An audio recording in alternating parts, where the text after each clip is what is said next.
Before we start the listening test, please subscribe to this channel for more videos on OET. Have a wonderful learning experience. Occupational English Test. Sample Test 1.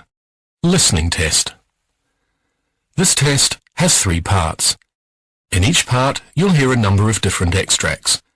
At the start of each extract, you'll hear this sound. You'll have time to read the questions before you hear each extract, and you'll hear each extract once only. Complete your answers as you listen. At the end of the test, you'll have 2 minutes to check your answers. Part A. In this part of the test, you'll hear 2 different extracts. In each extract, a health professional is talking to a patient. For questions 1 to 24, complete the notes with information you hear. Now look at the notes for extract 1.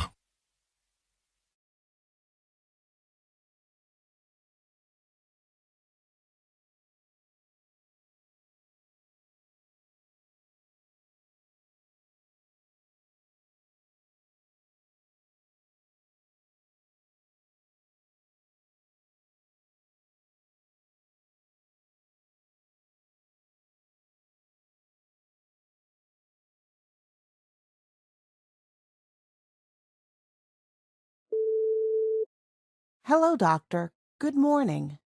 Yes, good morning. What can I help you with today?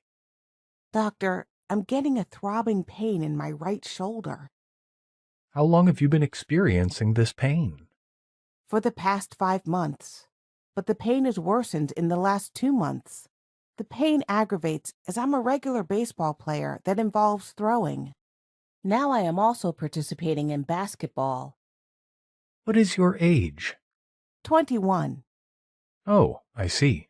Do you take any medication? I was taking non-steroidal anti-inflammatory drugs and muscle relaxant medications. Are you allergic to any medicines? No, doctor. Have you had any surgery or any diseases?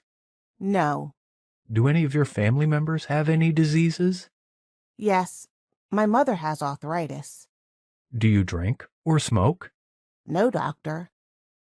Well, your blood pressure is 116/68, respiratory rate 16, heart rate is 68, and weight 165 pounds. Your right shoulder shows evidence of swelling and tenderness. Radial pulses are 2/4. Bilateral. Brachial pulses are 2/4. Bilateral. Range of motion of your right shoulder shows decreased flexion, decreased extension, decreased adduction, decreased internal rotation, decreased external rotation. Left shoulder is normal. External rotation is fair. Internal rotation is poor. Rotator cuff impingement is moderate.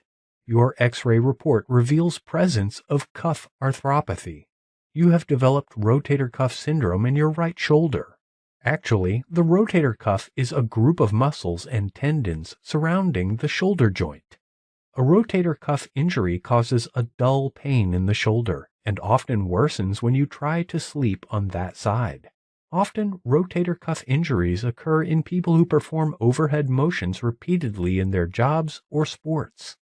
Without treatment, rotator cuff injuries may result in permanent loss of motion or weakness, which may result in progressive degeneration of the shoulder joint.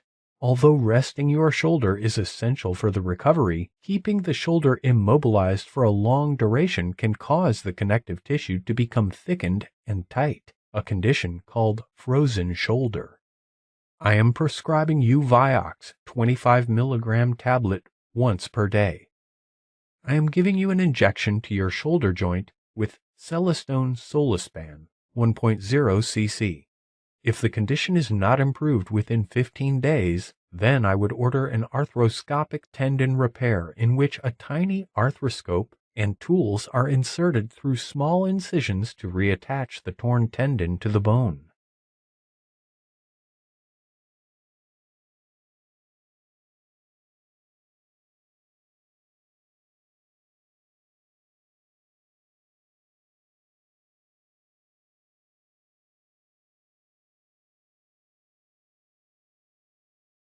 Extract 2. Questions 13 to 24. You hear a physician talking to a patient called Mrs. Gonzalez. For questions 13 to 24, complete the following notes with a word or short phrase. You now have 30 seconds to look at the notes.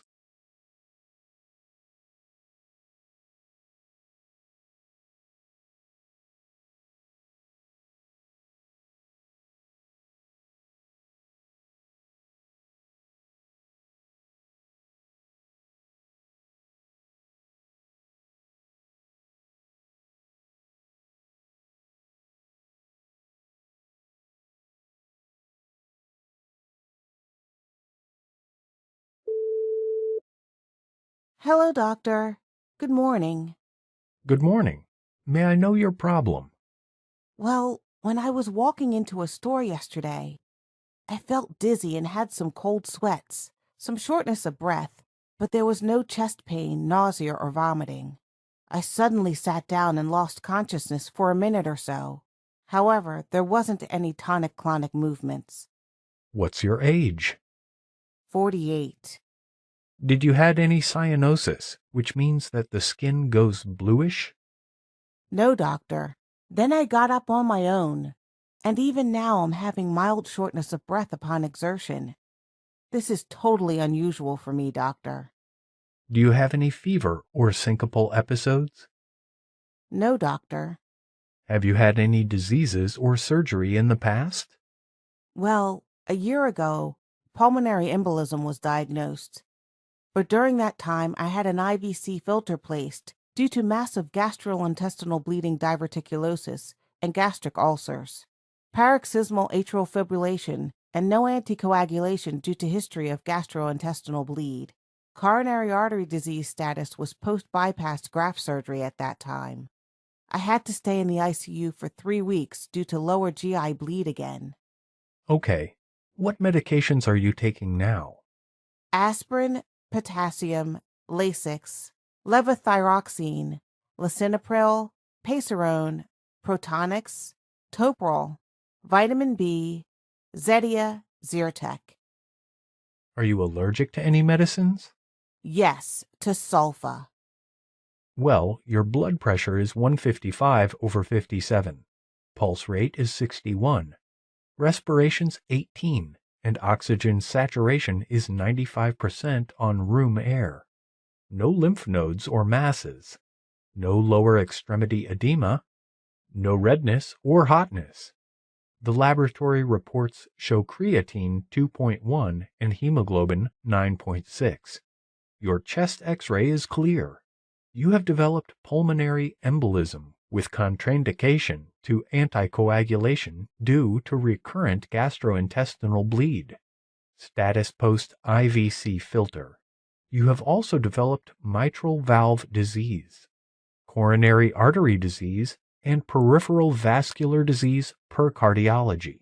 No evidence of chronic thromboembolic disease per VQ scan. We cannot rule out pulmonary hypertension. Shortness of breath upon exertion. You will need a pulmonary function test as an outpatient. I will do oxygen saturation with ambulation to prevent it causing loss of consciousness.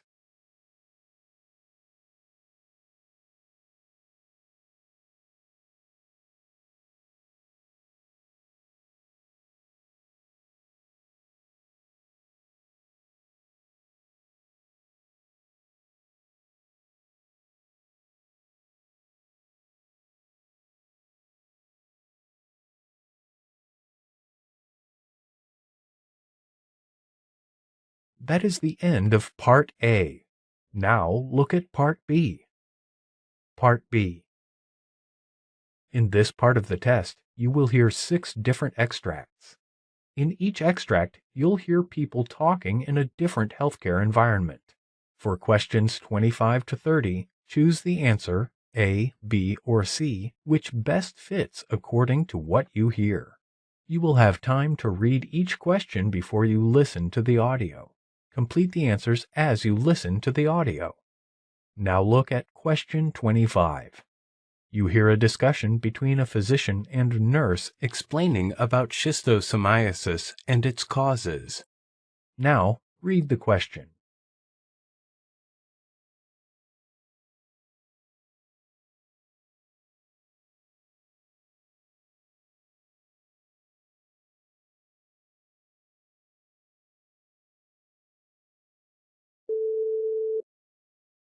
Hello, doctor. What is schistosomiasis and what are its causes? Schistosomiasis, also termed as bilharzia, is caused by parasitic worms. Although these worms are not found in the U.S., more than 200 million people are affected worldwide by this disease. In terms of impact, this disease stands next to malaria as the most devastating parasitic disease. Schistosomiasis is also considered one of the neglected tropical diseases. The parasites causing schistosomiasis dwell in certain types of freshwater snails. The infectious form of the parasite, known as Cercariae, emerge from the snail, therefore contaminating water. Most human infections are caused by Schistosoma mansoni, S. japonicum, or S. hematobium. One can become infected when the skin is exposed to contaminated fresh water.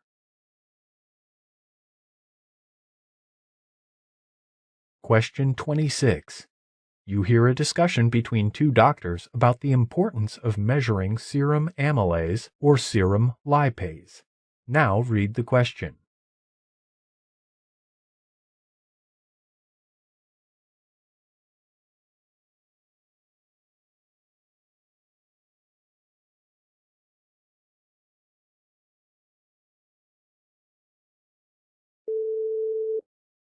Doctor, can you explain to me whether measuring serum amylase or serum lipase is significant for acute pancreatitis?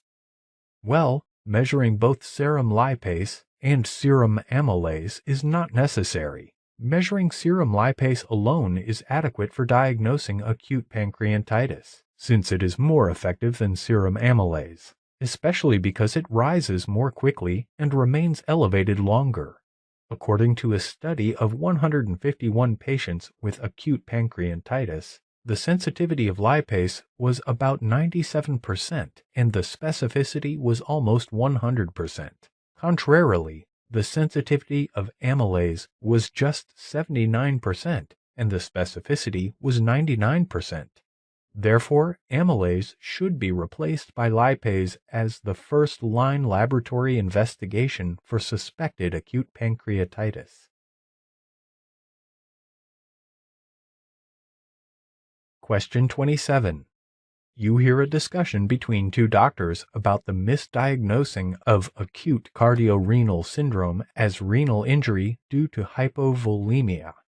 Now, read the question.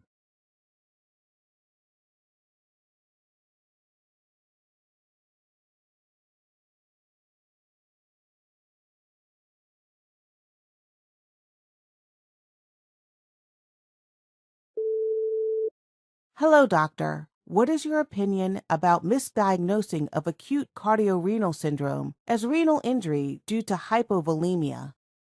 Often, acute cardiorenal syndrome is misdiagnosed for renal injury due to hypovolemia.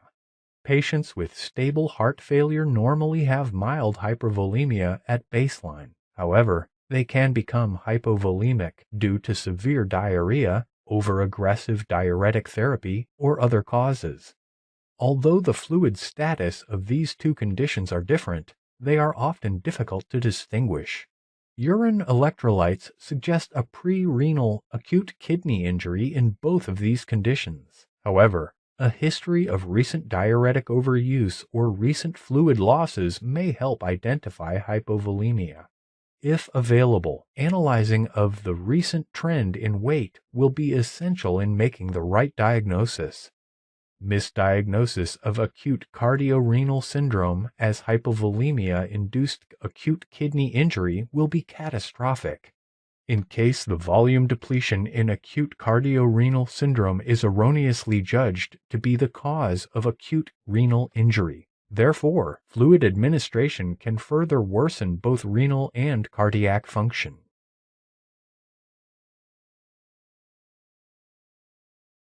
Question 28.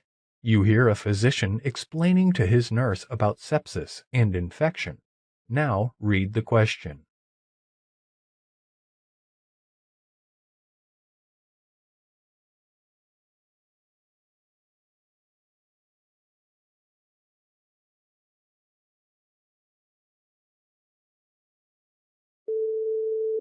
Doctor, what is sepsis? Sepsis is the extreme response from our body to an infection.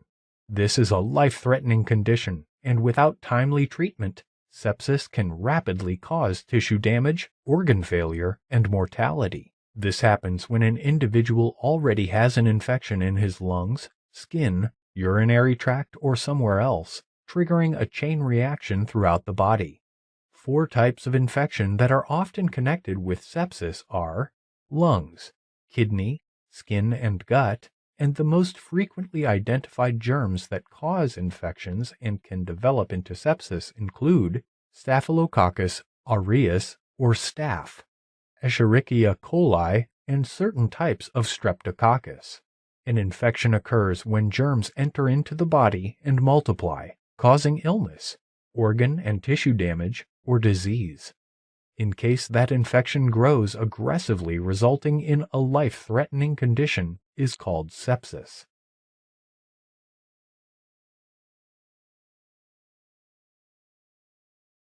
Question 29. You hear a discussion between 2 doctors about brain imaging prior to lumbar puncture in the suspected cases of bacterial meningitis. Now read the question.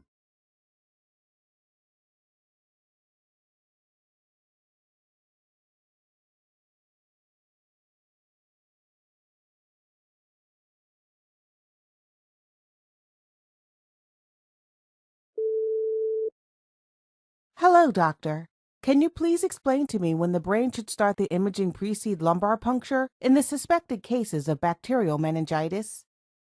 For the patients with immunodeficiency or focal neurologic deficits, or with altered mental status or seizures in the past 7 days, a brain imaging should be performed prior to lumbar puncture. Moreover, corticosteroid therapy and empiric antibiotic should be started immediately after lumbar puncture without waiting for the results.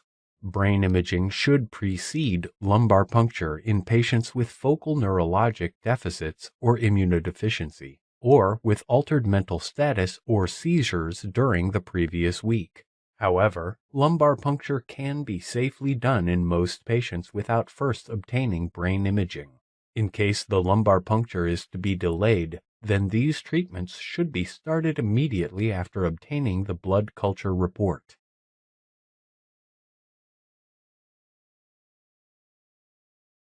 Question 30. You hear a monologue by a physician about managing aneurysmal subarachnoid hemorrhage. Now read the question.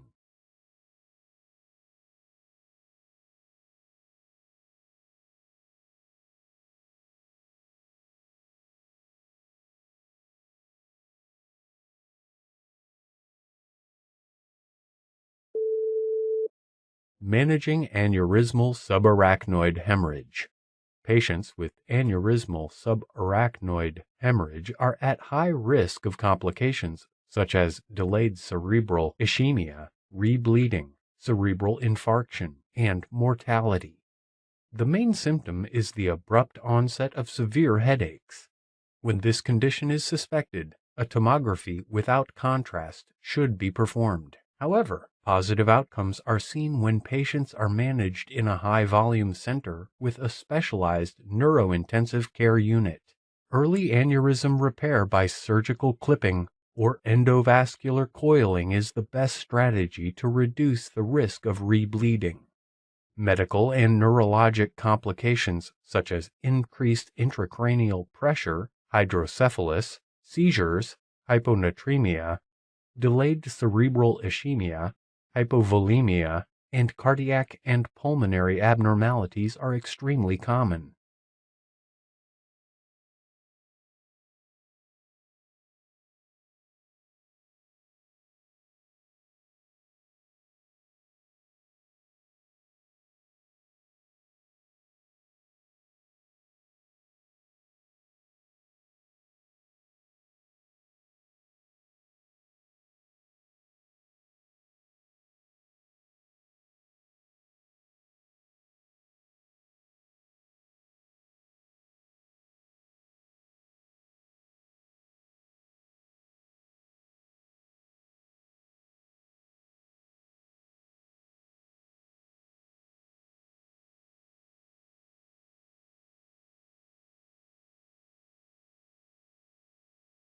This is the end of Part B. Now look at Part C.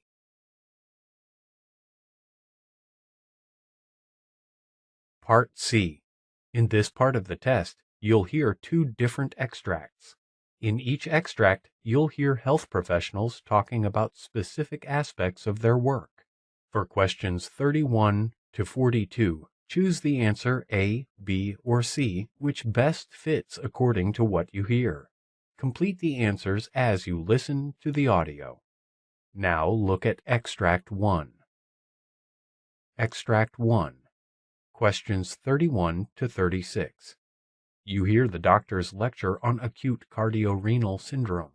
You have 90 seconds to read questions 31 to 36.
Cardiac and renal function are intricately interdependent, and failure of either of these organs causes injury to the other organ in a vicious cycle of worsening function.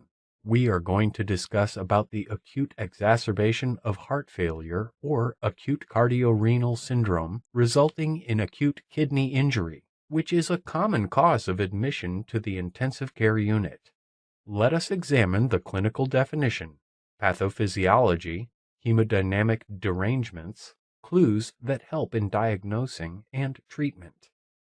Cardiorenal syndromes are a group of interconnected disorders involving the heart and kidneys, which are classified based on whether the problem is acute or chronic, and whether the primary problem is in the heart, called cardiorenal syndrome, the kidneys, called renocardiac syndrome, or another organ, called secondary cardiorenal syndrome.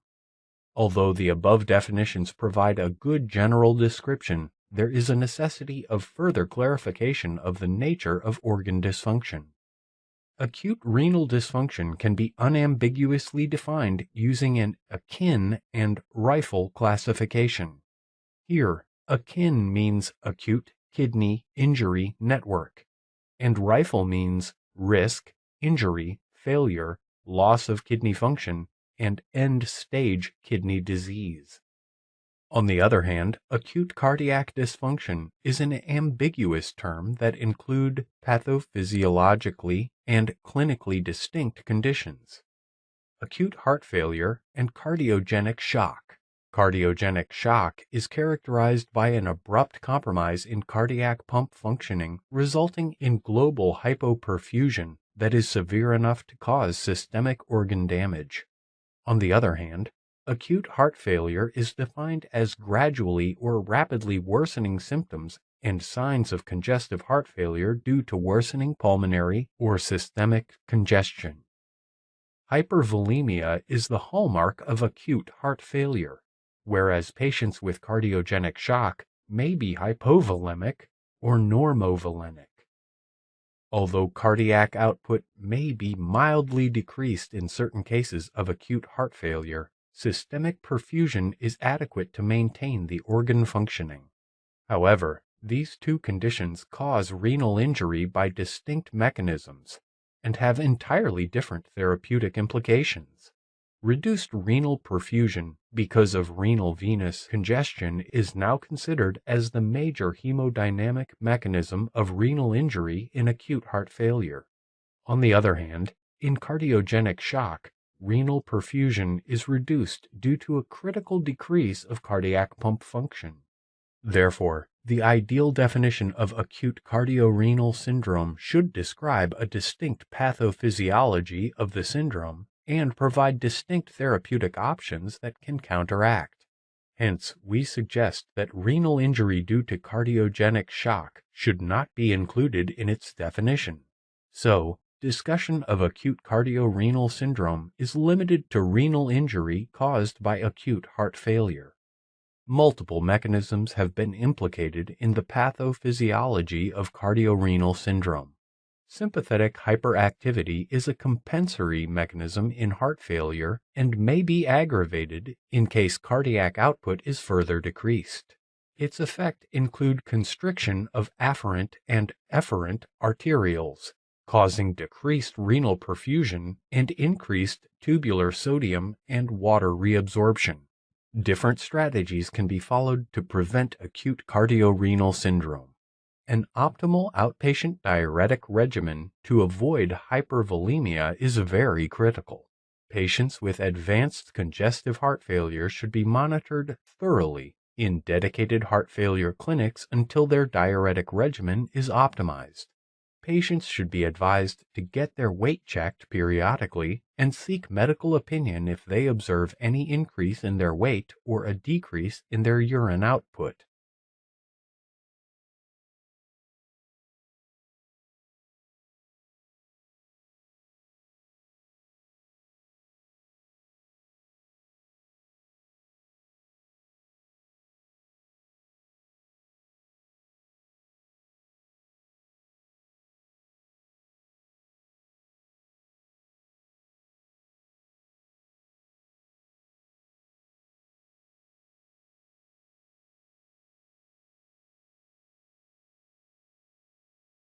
Extract 2.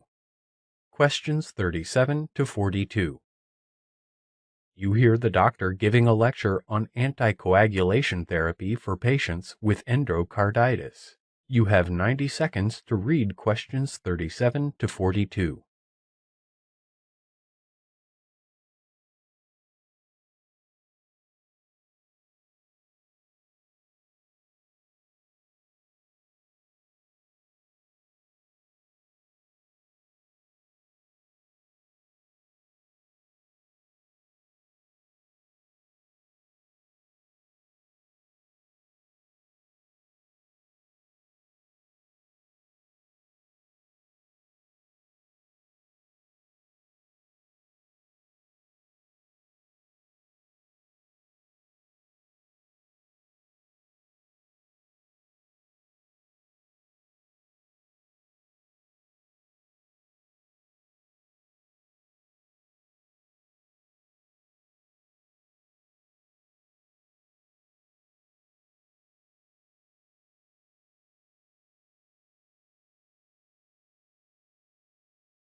Hello, doctor. Can the patients with endocarditis be safely anticoagulated? Managing anticoagulation in patients with endocarditis needs a personalized approach, using a careful risk-benefit evaluation on a case-by-case basis. There is a lack of high-quality evidence. Therefore, the recommendations also vary according to the clinical condition. Newly diagnosed native valve with endocarditis itself is not an indication of anticoagulation. The question of anticoagulation arises in patients who have a pre-existing or coexisting indication for anticoagulation, such as deep vein thrombosis, atrial fibrillation, pulmonary embolism, or an artificial prosthetic heart valve. The question becomes yet more complex in patients with cerebrovascular complications and a coexistent strong indication for anticoagulation. Earlier studies have suggested a significant risk of cerebral hemorrhage with anticoagulation in patients with native valve endocarditis. Consequently, some experts have expressed skepticism about these findings. Moreover, this skepticism arises from the studies that showed a lower incidence of cerebrovascular complications and smaller vegetation size in patients with prosthetic valve with endocarditis, in which most of the patients received anticoagulation therapy.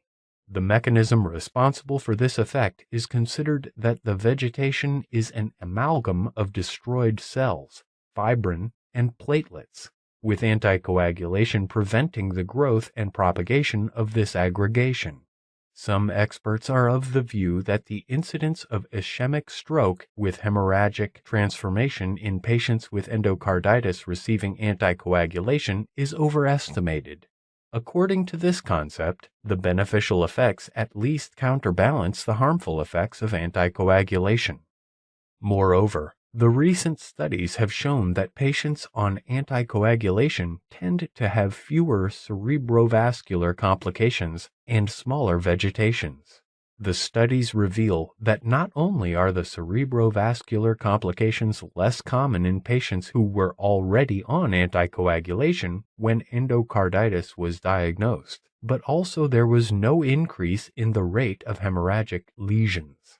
These were all non-randomized studies, and most of the patients had native valve with endocarditis diagnosed at an early stage.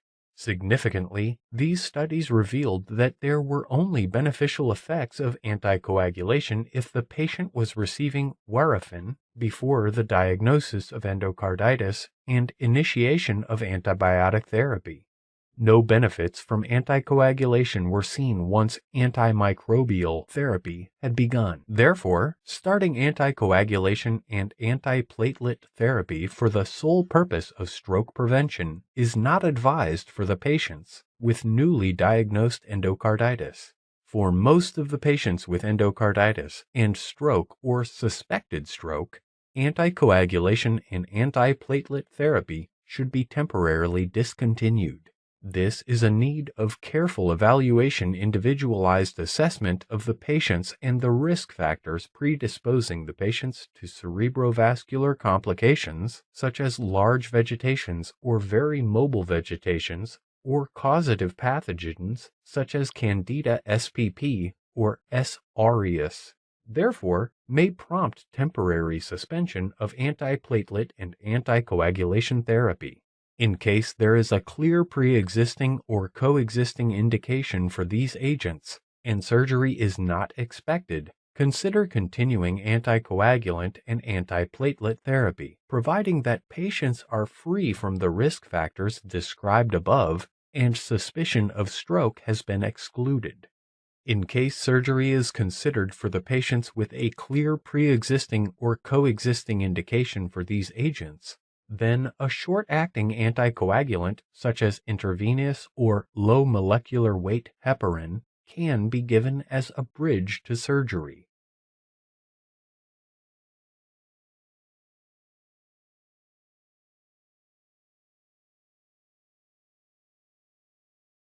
This is the end of Part C. You now have 2 minutes to check your answers.